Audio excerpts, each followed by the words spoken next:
હાથ મૂકીને કહે છે, હે પરીક્ષિત, હું બેઠો છું ત્યાં સુધી તક્ષક આવશે નહીં. કારણ તક્ષક કાળ છે તો સુખદેવજી મહાકાળ છે. મહાકાળ બેઠો હોય ત્યાં સુધી કાળની તાકાત નથી. સુખદેવજી કહે છે કે પરીક્ષિત, હું બેઠો છું ત્યાં સુધી તક્ષક આવશે નહીં. અને પરીક્ષિતની માથે હાથ મૂકીને કહે છે, પરીક્ષિત, હવે તને કોઈ પ્રશ્ન હોય તો કે, હવે તારી કોઈ ઈચ્છા, અપેક્ષા, આકાંક્ષા હોય તો કે. ત્યારે પરીક્ષિત બે હાથ જોડીને કહે છે સુખદેવજીને, અરે પ્રભુ, હવે જાગી ગયો તો ને, હવે મને જાણ થઈ ગઈ છે કે જેમ ઈશ્વર 24 અવતાર લીધા છે એમ કદાચ તક્ષકનો અવતાર લઈને એ જ ઈશ્વર આવવાના હશે. અને હવે તો મને ત્યાં જવાની ઉતાવળ છે. કારણ જાગી ગયો છે. 7 દિવસ કથા સાંભળીને જાગી ગયો છે. કહે છે કે હવે મને ત્યાં જવાની ઉતાવળ છે. અને જૂનું રે થયું દેવળ જૂનું થયું. કહે છે કે હવે તો મને ઉતાવળ છે જવાની. અને ત્યારે પરીક્ષિત કહે છે કે મને કોઈ ચિંતા નથી, મને ઉતાવળ છે નવા ઘરે જવાની. અને જે પરમાત્માએ 24 અવતાર લીધા એ જ સર્પા અવતાર લઈને મારી મુક્તિ કરાવશે. સુખદેવજીને પણ આનંદ થયો અને અહીંયા સુખદેવજીએ વિદાય લીધી. પરીક્ષિત પાસે તક્ષક પહોંચી શકે નહીં.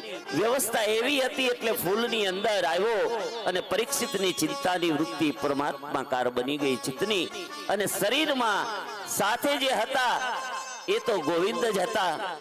તક્ષકનો સ્પર્શ થતા અગ્નિ પ્રગટ થઈ ગયો. અને જે અગ્નિ પ્રગટ થયો એ માત્ર ને માત્ર પરીક્ષિતના શરીરને બારે છે. તક્ષક પરીક્ષિતને અડે એ પહેલા તો પરીક્ષિતજીનો પ્રાણ ગોવિંદકાર થઈ ગયો છે. અને જ્યારે ગોવિંદાકાર બની ગયો અને ત્યારે પરીક્ષિતમાંથી એક દિવ્ય જ્યોત નીકળી છે.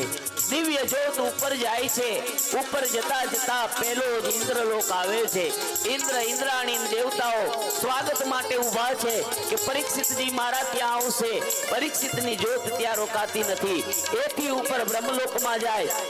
બ્રહ્માણી અને પરિવાર ઊભો છે સ્વાગત માટે. જ્યોત ત્યાંય અટકતી નથી. અને ત્યાંથી જ્યોત ઉપર જાય અને જ્યાં બ્રહ્મલોક છે, બ્રહ્મલોકની અંદર પરીક્ષિત જાય જ્યાં વૈકુંઠ, જ્યાં વિષ્ણુ સાક્ષાત બિરાજમાન છે. અને એ વૈકુંઠની અંદર જઈ અને પરીક્ષિતની જ્યોત પરમાત્માની અંદર વિલીન થઈ જાય છે. અને અહીંયા પરીક્ષિતજીનો ઉદ્ધાર થાય છે. બોલીએ પરીક્ષિતજી મહારાજ.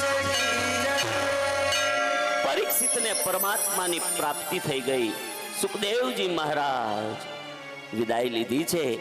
એટલા માટે બોલીએ સુખદેવજી મહારાજ કી જય. વ્યાસ નારાયણ ભગવાન કી જય. પરીક્ષિતનું મૃત્યુ તક્ષક કરવાથી એના શરીરનું મૃત્યુ થયું હતું. બાકી પરીક્ષિતનું મૃત્યુનું કારણ નથી. એ જાગેલો છે ને જાગીને એને પરમાત્માને મેળવા છે.